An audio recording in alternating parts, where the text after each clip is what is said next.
Au nom du Père et du Fils et du Saint-Esprit, Amen. Grande joie d'être là avec toi en ce jeudi 28 juillet.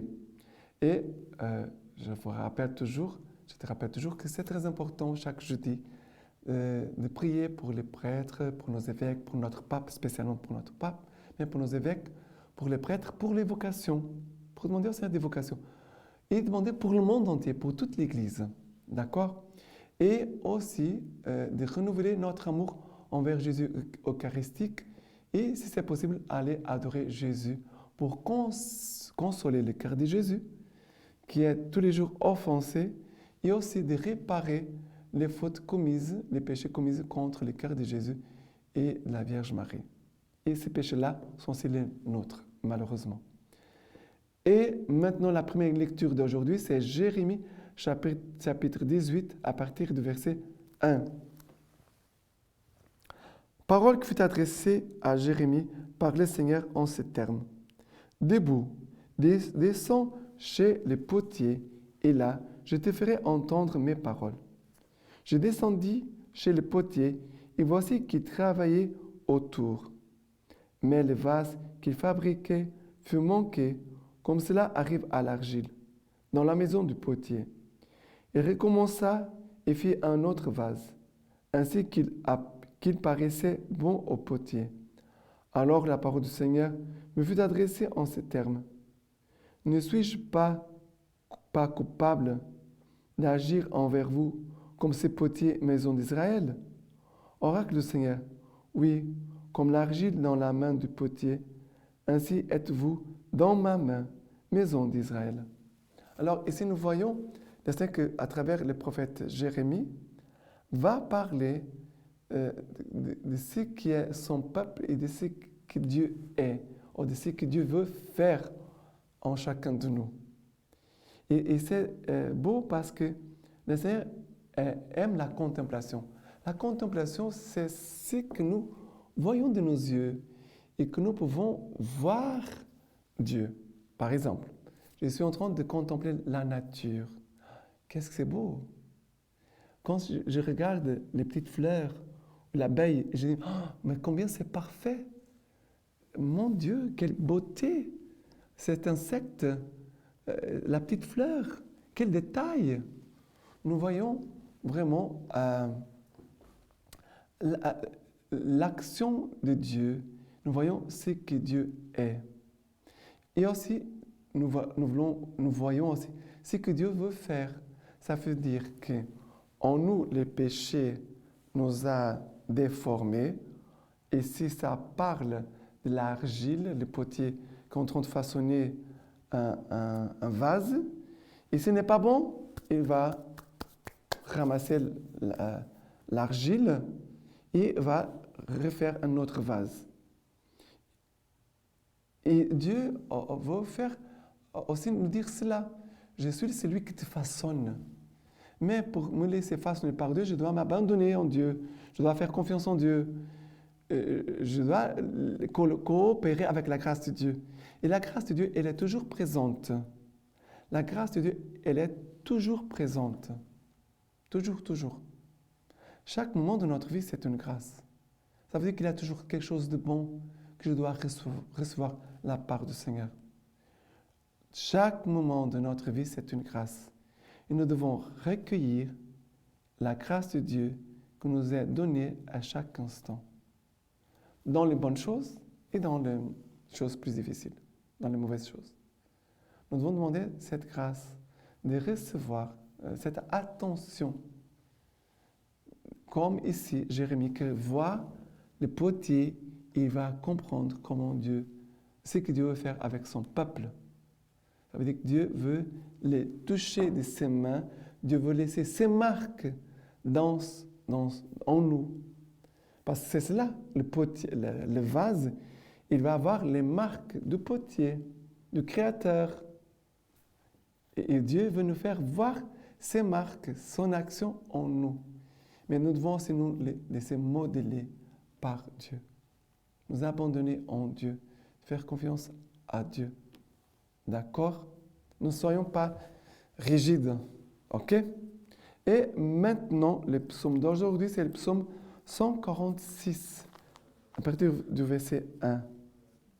146. Alléluia. Loue le Seigneur mon âme. Je veux louer le Seigneur tant que je vis. Je veux jouer pour mon Dieu tant que je dure. Ne mettez point votre foi dans les princes, dans un fils de la glaise. Il ne peut sauver. Il rend le souffle et retourne à sa glaise. En ce jour-là, périssent ses pensées. Heureux qui a l'appui du Dieu de Jacob et son espoir dans le Seigneur son Dieu. Lui qui a fait le ciel et la terre, la mer et tout ce qu'il renferme, et garde à jamais la vérité.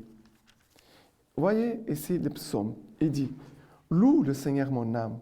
Loue, vase d'argile fragile que nous sommes. Loue le Seigneur.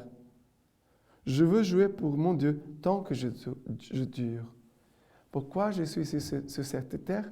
Je suis là pour glorifier le Seigneur. La grande joie, la grande honneur, c'est de louer et de servir le Seigneur. OK? Et après, il dit, il rend le souffle et retourne à sa glaise. En ce jour-là, périssent ses pensées. Le Seigneur, lui, t'a donné la vie, nous a donné la vie. Et après, il va dire, heureux qui a l'appui du Dieu de Jacob et son espoir dans le Seigneur son Dieu. Voilà. Qui est heureux? C'est lui qui a son appui en Dieu et qui espère dans le Seigneur. Je m'appuie dans le Seigneur et j'espère en lui. Voilà qui dit, il garde à jamais la vérité. Ça veut dire, ces vases argiles que nous sommes appelés à contenir Dieu, à recevoir sa parole, recevoir le corps et le sang du Christ, recevoir le pardon et la miséricorde de Dieu, la grâce que Dieu nous donne. Voilà, le Seigneur veut nous remplir et aussi nous façonner. OK? Un travail intérieur, mais aussi un travail extérieur, parce que modeler l'argile, c'est aussi nous laisser travailler pour nous convertir. Nous sommes là pour nous convertir et non pas continuer de la même façon. OK? Et maintenant, l'Évangile, Matthieu 13, verset 47. Le royaume des cieux est encore semblable à un filet qu'on jette en mer et qui ramène toutes sortes de choses. Quand il est plein, les pêcheurs les tirent sur le rivage, puis ils s'assient, recueillant dans les paniers ce qu'il y a de bon et rejettent ce qui ne vaut rien. Ainsi en sera-t-il à la fin de l'âge. Les anges se présenteront et sépareront les méchants d'entre les justes pour les jeter dans la fournaise ardente. Là seront les pleurs et des grincements dedans. Alors, ici, Jésus, hier, parlait des paraboles du royaume, et aujourd'hui, Jésus continue de parler de ces paraboles. Il nous dit que le royaume des cieux, c'est semblable à un filet qu'on jette dans la mer. On jette dans le monde ces filets pour ramener tous les poissons. Tous les poissons. C'est-à-dire, accueille tous. Tous sont appelés au royaume, tous sont appelés à Dieu, tous sont appelés à la vie éternelle. Il dit, quand il est plein des pêcheurs, les pêcheurs les tirent sur les rivages, puis ils s'assient, recueillant dans les paniers. Ce qui est bon, et dans les paniers, vont garder ce qui est bon. Ce qui ne sert à rien, ils jettent. Comment on peut comprendre ça? Ce qui ne vaut rien, ça veut dire que ceux qui ne veulent rien de Dieu. Ça veut dire eux-mêmes, ils se rejettent de Dieu, ils s'éloignent de Dieu, ils ne veulent pas Dieu. Il y a des gens, malheureusement, qui sont comme ça. Mais on doit respecter, le Seigneur n'oblige personne à les recevoir. Mais c'est vrai que le Seigneur vient pour jeter son filet, sa parole, son amour pour nous tous. Et vont nous attirer à lui, nous conduire à lui. Mais ceux qui vont rester sont ceux qui veulent correspondre à Dieu dans la foi et dans l'amour. Sinon, ils seront jetés dehors.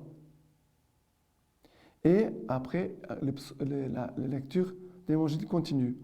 Avez-vous compris tout cela? Oui, lui disent-ils. Il leur dit, ainsi donc, tout scribe devenu disciple du royaume des cieux est semblable à un propriétaire qui tire de son trésor du neuf et du vieux. Et il advint, quand Jésus eut achevé ses paraboles, quand il partit de là. Alors, il dit, les disciples est semblable. Ainsi donc, tout scribe devenu disciple du royaume des cieux, ça veut dire les pécheurs qui s'est converti, il commence à suivre Jésus, va être semblable à un propriétaire qui tire de son trésor, ça veut dire de son cœur, de neuf et de vieux. Ça veut dire de tire des choses anciennes que j'ai reçues il y a longtemps, mais les grâces nouvelles que je reçois et que je peux mettre au service des uns et des autres, les uns des autres. OK? Maintenant, la lecture patristique d'aujourd'hui. De Saint Cyril. Église catholique. Tel est le nom propre de cette Église sainte et qui est notre mère à tous. Elle est épouse de notre Seigneur Jésus-Christ, le Fils unique de Dieu, car il est écrit, de même que le Christ a aimé l'Église et s'est livré pour elle, elle offre une image, une imitation de la Jérusalem d'en haut, qui est libre et qui est notre mère à tous.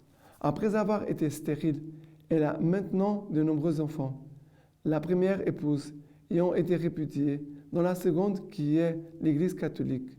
Dieu a placé premièrement son Saint Paul des apôtres, deuxièmement des prophètes, troisièmement ceux qui sont chargés d'enseigner, puis ceux qui font des miracles, tous ceux qui font des miracles, ceux qui ont le don de guérir, d'assister leurs frères, de les guérir, ceux qui disent de la sagesse et de l'intelligence, la tempérance et la justice, la miséricorde et la honte, la patience invincible dans les persécutions. Et maintenant, je vous laisse la bénédiction par les mains toutes pures de la Vierge Marie. Que Dieu Tout-Puissant vous bénisse, vous garde, le Père, le Fils et le Saint-Esprit. Amen.